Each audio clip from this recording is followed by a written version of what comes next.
Hay que señalar que el uso de la tortura como medio para arrancar la confesión de la víctima no fue algo peculiar de la Inquisición española. Se utilizó en la práctica penal de muchos tribunales de Europa, así como en la Inquisición romana. Así, no parece lógico pensar que en la Inquisición cuando se habla de tortura, pero resulta que además es ahistórico pensar en la Inquisición cuando se habla de tortura, ya que conforme declaran historiadores para nada simpatizantes con la Inquisición, como Lea o Kamen, confirman con estadísticas que en épocas duras, hasta 1530, en tribunales muy activos se utilizó el tormento en el 1 o 2% de los casos. Otros investigadores, no identificados como anti, sino sencillamente como historiadores, señalan que, en honor a la verdad, hay que manifestar que el empleo del tormento por el Tribunal del Santo Oficio fue limitado. Se estima que fue empleado en no más de un 6 o un 9, entre un 6 y un 9% del total de procesos en toda la historia, aunque hubo épocas en las que la aplicación fue importante, especialmente en sus etapas iniciales contra los judeoconversos. Además, en contra de lo que se suele creer, en los juicios de la época de Torquemada, el tormento para interrogar prácticamente no se utilizó. Fue a partir del segundo tercio del siglo XVI cuando aplicó con mayor frecuencia, mientras que en el siglo XVII su empleo disminuyó y de hecho en el XVIII prácticamente desapareció. Esa estadística nos desvela una realidad que ya venimos anunciando. Los delincuentes, en no pocas ocasiones, simulaban ser reos de herejía para que fuese la Inquisición la encargada de tratar su caso judicial. Y es que el trato brindado por la Inquisición era notablemente mejor que el brindado por los otros tribunales. Por otra parte, la Inquisición fue el primer tribunal del mundo que suprimió el tormento 100 años antes de ser extinguida. Con respecto al tormento, hemos de empezar por reconocer que su uso, tanto en plan de castigo como para extraer confesiones de los presos, fue general en la Alta Edad Media, el Renacimiento y en algunos casos entrada la Edad Moderna, en todos los países de la cristiandad y por parte de todos los tribunales, seculares o eclesiásticos. Como muestra la actuación de la justicia civil y religiosa dentro y fuera de España, no fue sólo el estigma de la Inquisición, sino el de toda una época. Con esa premisa deben ser tratadas las torturas de la Inquisición. Por eso hay que decir que la Inquisición no inventó el tormento, sino que lo moderó. Moderó sus rigores y su duración. Exigió para su aplicación condiciones muy favorables a los reos, que dificultó primero su práctica y acabó después por abolirlo con mucha anterioridad a los tribunales civiles. Siendo así, es preocupante la existencia de la historia negra inventada por la Ilustración y por los países europeos en unos momentos en que esa Ilustración y esos países europeos estaban llevando a cabo los peores genocidios cometidos hasta el momento. Por otra parte, en los escasos, repito, casos de tormento infligido en la Inquisición a lo largo y ancho de toda la hispanidad, la práctica del tormento era controlada por el médico, que a veces lo impedía al reconocer previamente a la víctima. En los tribunales civiles de la época no había tales consideraciones y su empleo fue general aún en aquellos casos en que los sospechosos habían declarado plenamente sus culpas. Por otra parte, el acusado era sometido a tormento solo si los delitos que se le atribuían previamente estaban semiplenamente probados y siempre que los inquisidores estuviesen de acuerdo en la conveniencia de su empleo. Es de notar que la tortura no fue inventada por la Inquisición y era el procedimiento legal propio de la época en todo el tribunal civil y militar. La tortura se anunciaba o se aplicaba con la esperanza de que el acusado confesara y recibiera una condena menor que la muerte. La Inquisición prohibía la tortura a mujeres que estaban criando, a personas de corazón débil y a los acusados de herejías menores. Esta tortura era en mucho más benigna que la de los tribunales de la época. Un ejemplo fue la tortura aplicada a los amantes de las nueras de Felipe el Hermoso, el rey francés, que tenían 18 y 19 años respectivamente. Los huesos de estos fueron triturados, fueron desollados vivos, se les cortaron los genitales y se les introdujeron en la boca, se le sacaron y quemaron las entrañas y después fueron descuartizados. Esto frente a miles de jubilosos espectadores de todas las clases sociales que inundaron la plaza de la Sentencia el día antes. Eso era habitual. Y estamos hablando de un tribunal civil. Esto no ocurría en la Inquisición. La tortura principal de la Inquisición era una cárcel prolongada. En muchos casos, como dice Bill Durant en su libro sobre el tema, era misericordiosa y perdonaba penas a causa de la edad, ignorancia, pobreza, embriaguez o por la buena reputación del acusado. Y la pena más suave era una reprimenda. El asunto de la tortura siempre ha preocupado a la Iglesia y por supuesto a la Inquisición. Pero es evidente que la historia se ha desarrollado en unas condiciones similares para todos. Es difícil romper de pronto con una costumbre. No obstante, la Inquisición marcaba unas pautas importantes en ese sentido, suavizando en lo posible las técnicas vigentes hasta el momento. Así, al tocar el asunto de la tortura, tanto San Agustín como el Código de las 7 partidas lamentan que llegue a ser utilizado, pero cometen los homnes e facen grandes yerros e males encubiertamente, de manera que non pueden ser sabidos ni probados, e por ende tuvieron por bien los sabios antiguos que hiciesen tormentar los homes, porque pudiesen saber la verdad ende de ellos. La sensibilidad actual no soporta la tortura. No sucedía lo mismo en la Edad Media. Si bien el campo cristiano mostraba su dolor y procuraba limitarlo. La Inquisición es un ejemplo evidente. Desde el siglo XIII, la Iglesia admitió el uso de la tortura para conseguir la confesión y arrepentimiento de los reos. No hay que olvidar que el tormento era utilizado también en los tribunales civiles. Remarcamos. En el de la Inquisición se le dio otra finalidad. El acusado confeso arrepentido tras la tortura se libraba de la muerte, algo que no ocurría en la justicia civil. Las torturas eran terribles sufrimientos físicos que no llegaban a mutilar y mucho menos a matar al acusado. Todo lo contrario pasaba en el mundo de la Ilustración, del protestantismo, del liberalismo, del Islam, del comunismo. Debemos tener en cuenta que en Europa sí era utilizada con fruición la tortura.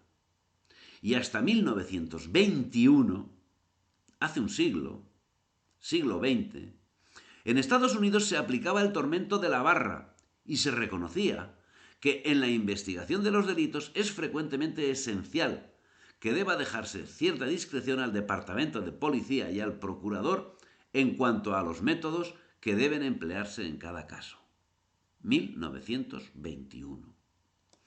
En 1921 se aplicaba en Estados Unidos el tormento, mientras 360 años antes, según el edicto de 1561, solo a los reos contra la fe se les podía dar, y esto habiendo semiplena probanza del delito. Ningún tribunal de provincia tenía facultad para darlo, sino cuando unánimemente lo votaban los inquisidores, el obispo diocesano y los consultores. Desde muy antiguo se tenía prevenido a los inquisidores que fuesen sumamente circunspectos en mandar atormentar a los reos. El reo podía recurrir antes de sufrirlo. Los menores de 25 años y los mayores de 60 estaban exceptuados, lo mismo que las preñadas. 4 siglos después de estas instituciones, los principales responsables de la leyenda negra contra la Inquisición se planteaban las mismas cuestiones. 4 siglos después. Hemos atendido como datos aceptables los aportados por los historiadores Lea y Kamen, manifiestamente militantes de la doctrina antiinquisitorial. Y nos hemos quedado con que el sistema inquisitorial aplicaba la tortura en el 1 o 2% de los casos. Y de los casos más graves, porque no es de todos los casos. Si en toda la hispanidad, también según esos autores, los condenados a la hoguera están en una horquilla que va entre las 800 y las 1400 personas, y muchos de ellos fueron quemados en efigie porque habían fallecido con anterioridad o se habían exiliado, el 2% de lo que queda llega a sumar en toda la hispanidad la cifra de que cada uno calcule. Además, la tortura no solo no se aplicó durante toda la existencia de la Inquisición, sino tampoco, y por supuesto, en todos los casos. Solo en los casos más graves que llevaban aparejada la contumacia. La tortura, empleada al término de la fase probatoria del proceso, tenía lugar cuando el reo entraba en contradicciones o era incongruente con su declaración, cuando reconocía una acción torpe pero negaba su intención herética, y cuando realizaba solo una confesión parcial. Los medios utilizados fueron los habituales en otros tribunales, como hemos señalado, sin acudir nunca a ninguna otra presión psicológica que la derivada del propio miedo al dolor. En concreto, la Inquisición hizo uso de 3 procedimientos. 1. La garrucha. 2. La toca. Y 3. El potro. Ninguno más.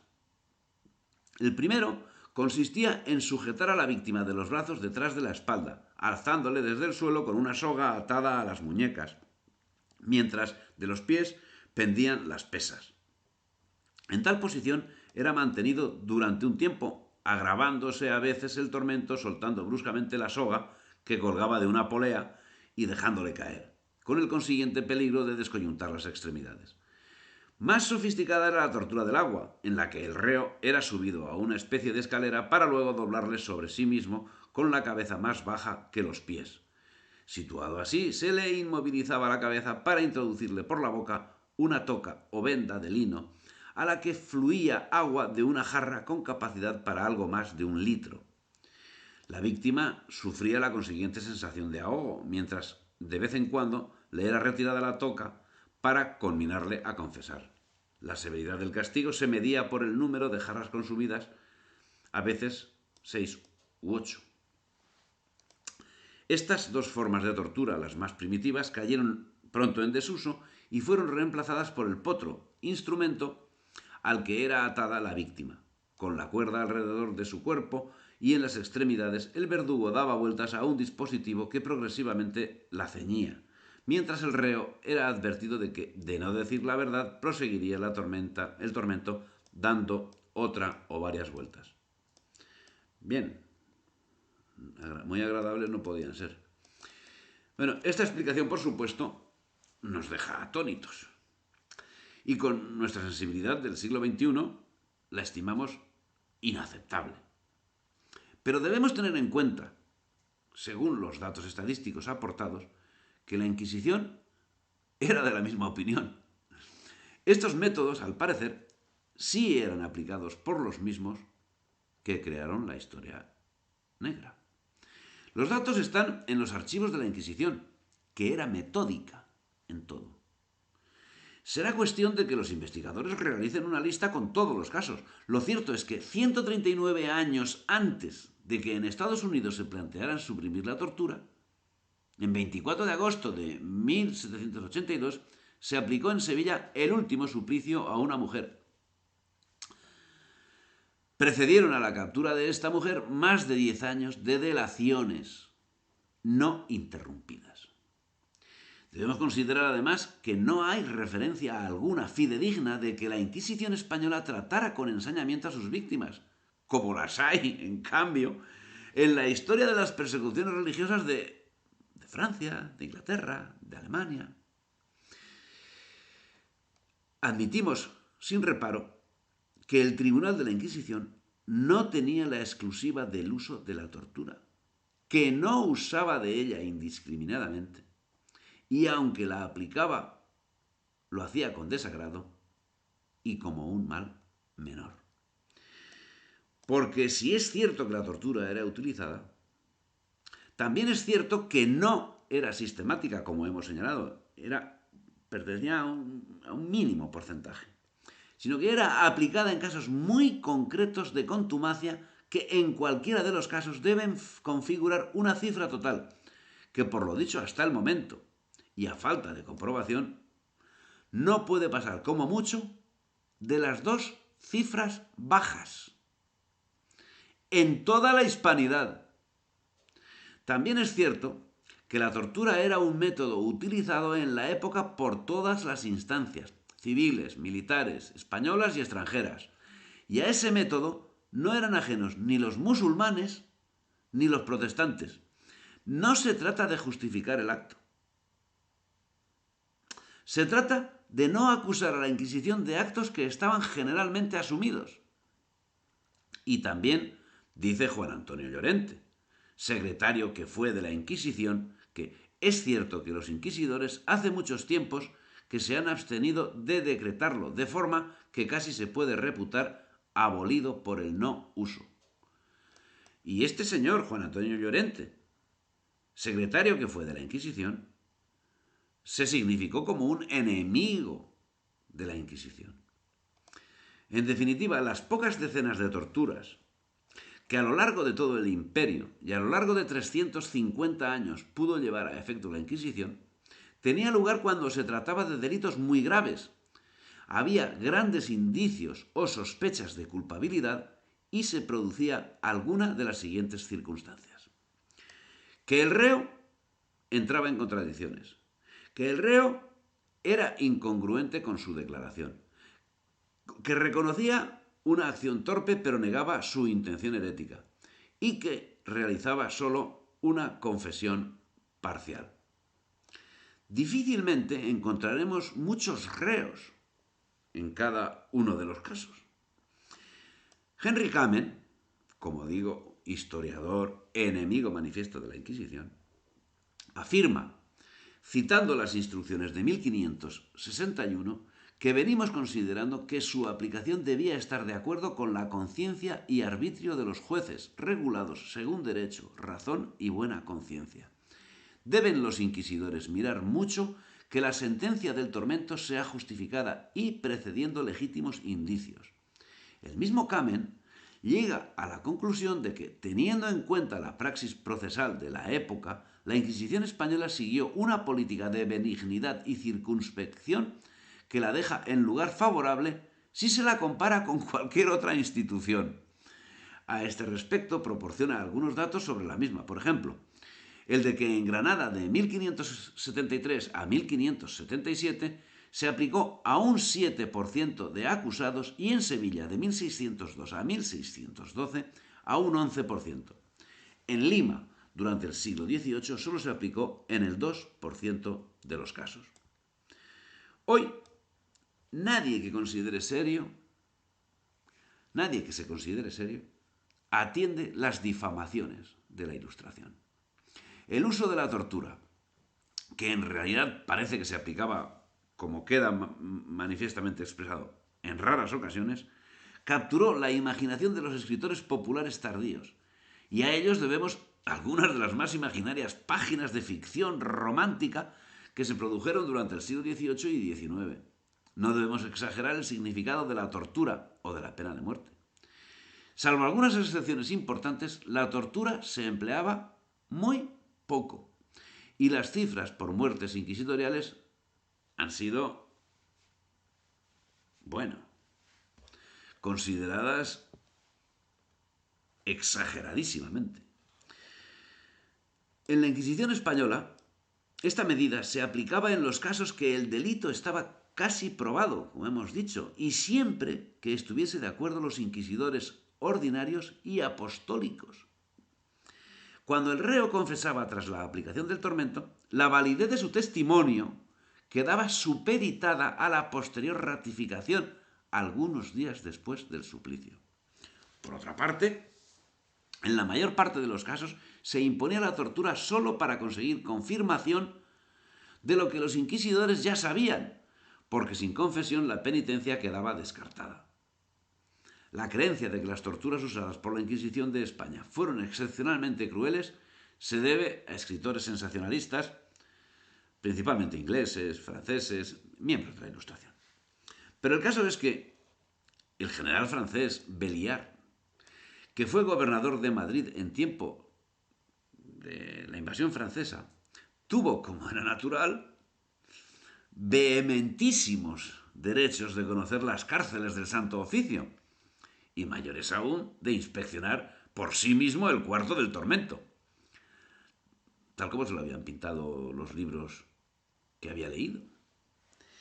Bueno, el pobre hombre quedó corrido de no hallar ni rastro de aquellas monstruosidades. Decía apesadumbrado a los que le acompañaban: Nous sommes trompés, nos equivocamos.